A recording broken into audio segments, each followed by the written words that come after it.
Hi everyone, this is Teresa with the A-Team in Transformation, and we discuss all things law of attraction and personal development. And today I wanted to do a quick video about phobias. I just don't see a lot of content about phobias on YouTube, and so I wanted to just discuss it and also ways to overcome them. And so hopefully I have a lot of great content that'll be able to help you, and you'll be able to share with someone that may have a phobia. And if you have had a phobia in the past and you did overcome it, or if you know someone that did, please comment, share your experience, share your story, so that all the viewers can learn from you sharing as well. So in the definition, if you look up a phobia is described as an irrational or extreme irrational fear or aversion to something. Extreme irrational fear or aversion to something. So one of the main ways phobias form is between the ages of 0 to 7 years old. So between those ages, those are really the most important formative years where you really learn the relationship that you have with yourself, that you have with others. You're really associating what to connect or what to associate pain or pleasure to. So for example, if your parents fought a lot about money, you may learn that money isn't safe. Money separates or disconnects people. If you may have learned that intimacy isn't safe. You may learn that vulnerability isn't safe. So we're really associating, what the mind, what the nervous system gives pain or connects pain or pleasure to. So one of the main ways is pretty obvious. It's really having a direct experience with this specific fear. So for example, let's say you're 5 years old and you're at a park and you turn around and a dog, comes charging at you and just running and bites you. And so the nervous system, they talk about the fight, flight, or freeze response. And so anytime we have a strong experience to something, then our body, our mind will associate pain with it, right? So, you could have this strong 50-year-old man being scared of, tiny little puppies, and it just doesn't make sense to us, right? You look at that and you're like, okay, like, you have all these other hobbies and physical activities that would seem so much more, maybe this person even has gone skydiving, for example, and you're scared of a puppy, and so it's not about logic, it's about our associations in the nervous system, right? And so that's one example. Another example is an indirect experience with it. And what I mean by indirect experience is, let's say you're 4 years old and you see a spider, right? And your mom comes in and she sees the spider and just literally starts like jumping up and down, right? She starts jumping up and down and screaming, and so we're observing, we're aware of everything that's going on in our surroundings, right? Again, it's all what we're associating pain and pleasure to. And again, it doesn't have to make logical sense because the subconscious mind is wide open from 0 to 7 years old. It's really the most important years. So we will have a reaction and say, hey, the mind will say, hey, okay, due to that reaction, my association now will be with spiders, that I may have a negative experience, right? Or that was a negative experience in me observing her reaction. So I will have a fear or phobia to spiders, for example. So that's generally I see a lot of ways of people having phobias is, again, having a direct experience or indirect experience. Another way is through metaphors. So, for example, if someone has a fear of flying, let's say a fear of flying, that's pretty popular. And I did a lot of flying a few years back, and it was interesting to see how some people were super laid back and, excited, and other people would have their, earphones on, and you could just tell that this was not a pleasurable experience for them, So let's say someone takes someone that has a fear of flying, for example, and it's pretty, it's pretty extreme. We're talking about phobias here. And so maybe in the first example, we talked about having a direct experience, right? A direct experience. So this person may have not had a direct experience, a negative experience with flying, but they have a fear of being out of control, right? So maybe in their childhood, there were boundaries that were crossed and they didn't feel safe. And so the situation is externalizing itself in a way of, I don't feel in control, I feel out of control. And so this situation would take them back to that specific trigger of, the fear of flying would stand as a metaphor for I don't feel safe, I don't feel in control. So that would be one way. That would be another way of a phobia, right? And another one that some people talk about, but I don't really see it too much on YouTube, is past lives. And you can look up videos on past lives on YouTube, but specifically when we talk or discuss about phobias. So and there's so many people that are we would consider experts in this area. For example, like Lois Wenzel, she has, I believe, like at least 3 books about past lives. Brian Weiss talks about past lives. He was a psychiatrist, and he has a book, and there's links on YouTube about his experience with clients and doing regressions and that type of thing. Teal Swan has a video about past lives, which is really great. And so there's also actually a video too of a gentleman talking about how he had a fear of, he couldn't wear anything around his neck, like a necklace, or no one could like touch his neck. And he did a regression, and there was a memory that came up where he was actually hung. And so I'll try to find the video and so you guys can watch it.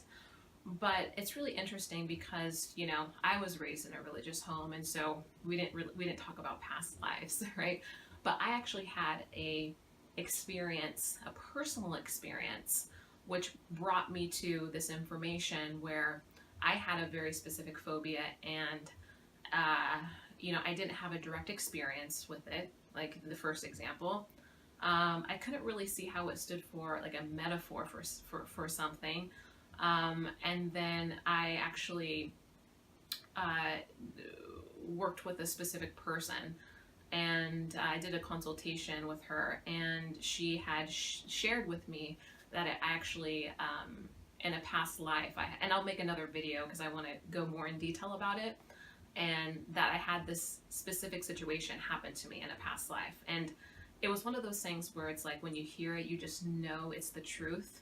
You know what I mean? It was just like one of those things where it's like all the puzzle pieces came together, and you're like, this makes sense, And I'm a very logical person, so for it to like really kind of hit home with me, I just felt like in my body that it just was the truth for me. So, and it's, when we talk about, our physical body, our soul, and when you really understand that everything is energy, we're energy, what I'm sitting on, this couch is energy, money is just energy, and our physical body does pass, right? It does die, but our soul, if you believe that we are a soul first, then our soul is eternal, right? It never dies. So the soul can actually utilize its free will and come back and put on, as they say, another human bodysuit for the soul's own growth and more expansion. And so the purpose of that would be, let's say, for example, in one life you were a thief, right? And so in another life you could come back and be stolen from. Or, for example, in one life you were racist, you would come back and be that race. So it's basically to get as many perspectives, the soul to get as many perspectives as it can for its own growth and its own expansion. So that's one way of explaining it. I think for me, my whole hiccup with it was, why don't we remember it? Why don't we remember it if we did have a past life?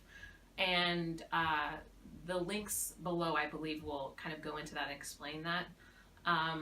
And one of the things I thought was kind of funny, that Lois Wenzel, the woman who has a couple of books about past lives, and she also does past life readings, she says if we remember, we'd be going around getting even with people, which I thought was kind of funny. Yeah. Okay. So those are the ways. So I want to talk about what tools or what techniques you can use if you do have a phobia or know someone that does. So the first one I want to talk about is NLP. And so NLP, if you follow Tony Robbins, he talks a lot about NLP, and this is the technique that he uses. And NLP stands for Neuro-Linguistic Programming, right? And so it's described as the fundamental dynamics between the mind, neuro, and language, linguistic, and how their interplay affects our body and behavior and programming. And so using NLP, what you can do is you can consciously use this technique to basically have the nervous system, what it associates pain or pleasure to, right? So Tony Robbins talks a lot about pain and pleasure and how we're always trying to avoid pain and gain pleasure, right? And so working with this technique or working with this tool, you can consciously say, okay, this is what I consciously want to associate pleasure to versus pain, for example. And there's a video, or there's an audio where Tony Robbins talks about how when he first learned NLP, and he was helping people with phobias, right? Lots of different phobias, or, they wanted to quit smoking, that type of thing. And so he was on the radio, and he was talking about this technique, and this therapist calls in, I'm, paraphrasing here, and the therapist calls in, and he says, I've been working with this woman for 7 years, and there's no way that you can, get rid of a phobia that quickly, and this woman's been coming to me for 7 years with a snake phobia. And so Tony and this therapist are going back and forth, and I guess it's getting pretty heated, and Tony's like, bring her down here, I'll have it, I'll have the phobia done within like 20 minutes or so, And so the therapist brings the woman, and there's a crowd now because they've been hearing this conversation on the radio back and forth. And so Tony Robbins does what he does best, right? And they actually brought a snake, and she was able to, I guess, wrap the snake around her or hold a snake. So, I mean, can you imagine like paying someone for 7 years and no results? It's just painful to hear, isn't it? So that's something I would look into, NLP. The second one is Somatic Therapy. And I think Somatic Therapy could be good for, if it stands for as a metaphor, like the example I was giving you for like the fear of flying, right? And it's really about the fear of being out of control is the fear. So Somatic Therapy is all about sitting with the emotions and sitting with the feelings, and it's doing body work. And so it's really working with the emotions and sensations. And then if a memory comes up, integrating that and working with basically, so the body can store memories even if the mind doesn't remember a memory. And so Somatic Therapy is all about body work and really working with, the suppressed emotions that you have. So I think Somatic Therapy could also be a really good a tool for you. Another one is past life regression. So there's a lot of people that have done this before as far as like phobias, and so it depends on the person, because for something that a lot of times people obviously don't want to re-experience the memory of something traumatic, right? And so that's what past life regression is it's like it's experiencing it. And so you really have to kind of make that choice for yourself. But I know for a lot of people that has worked, past life regression, with fears, with a specific fear of phobia. So that's something else that you can look into. Another way is I actually just did this recently, a past life reading. And the phobia that I had did come up with that past life reading. And so what happens is, instead of actually reliving it or re-experiencing it, actually hearing about it can do a lot for you as far as your fear dissipating. So even just hearing that, instead of actually re-experiencing it, re-experiencing the memory. So that's another option as well. So the one that I really want to talk about too, that's pretty fantastic, is if you've never heard of this book called Sacred Therapies. It's a book called Sacred Therapies, and I'll of course leave the link below. But it's the book is called The Kundalini Yoga Meditation Handbook for Mental Health. Sacred Therapies, from the author is David Shannahoff, and it's absolutely amazing. If you just type in his name or this book, there's going to be a lot of testimonials and people's stories about how they overcome anxiety or depression or OCD or a specific phobia.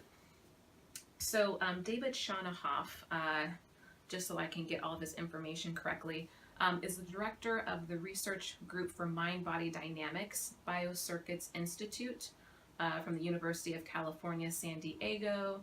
He is also a member of the UCSD Center for Integrative Medicine, and yogic therapist for the Center for Wellness and Personal Growth Department of Psychiatry at UCSD. So this guy really knows his stuff. I actually did a one-on-one session with him, and I explained exactly what I was experiencing and the phobia that I had. And I've had this phobia since, I mean, literally for as long as I could remember. I can't ever remember a time that I did not have it. I just can't, I honestly can't say enough great things about it. And like I said, I'll make another video about my own personal experience too. But so I did a session with him, and basically what he does is he gives you, it's a Kundalini yoga, and so you're doing specific practices every single day. So he basically tells you the mantra and how to do it.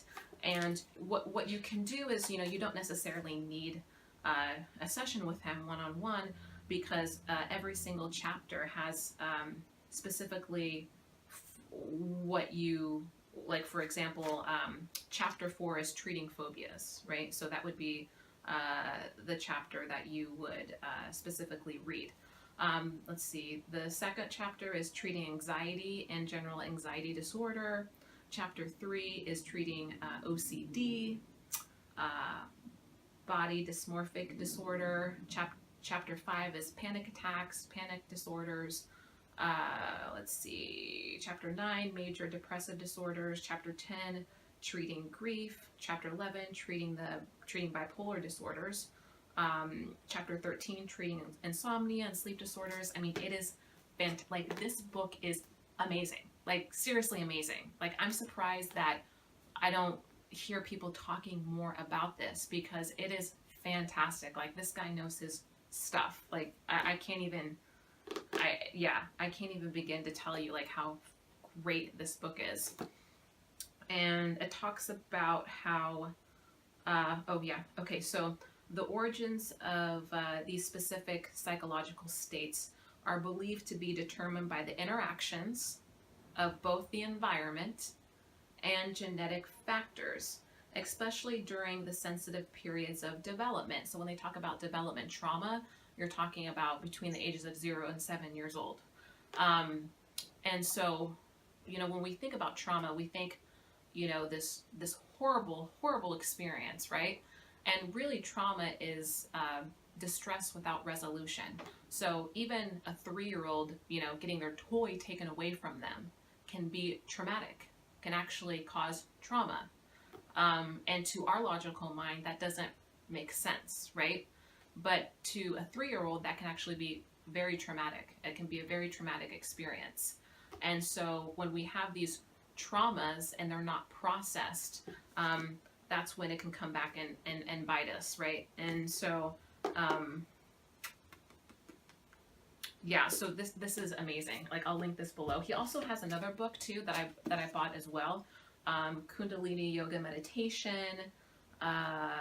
So great. But this one is the newest one, I believe. So yeah, it's absolutely fantastic. So yeah, I wanted to just share all of that information with you. I hope I'm not forgetting anything. Oh yeah, also I really just want to make sure and add this to the video, is that a lot of people, what will happen is when they try a specific, tool or technique with a coach or, practitioner, sometimes it's not the technique, it's the actual practitioner. So a lot of times someone will say, oh, this didn't work for me, or that didn't work for me. And it actually may not be the tool or the technique, it actually may be the practitioner, right? So, geez, I mean, there's bad, good, and everything in between, So I just wanted to also say that to you as well. And yeah, so I hope that was helpful for you. And yeah, let me know your thoughts. Let me know your comments. Again, if you've had a phobia and you are overcoming it or have overcome it, please comment. Please let us know. And please share this video.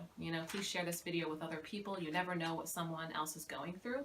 And if you do feel inspired to join my Patreon community, please do so. There's other perks and rewards in there as well. And yeah, so I hope you enjoyed this video, and I will talk to you later. Thanks for tuning in. Bye.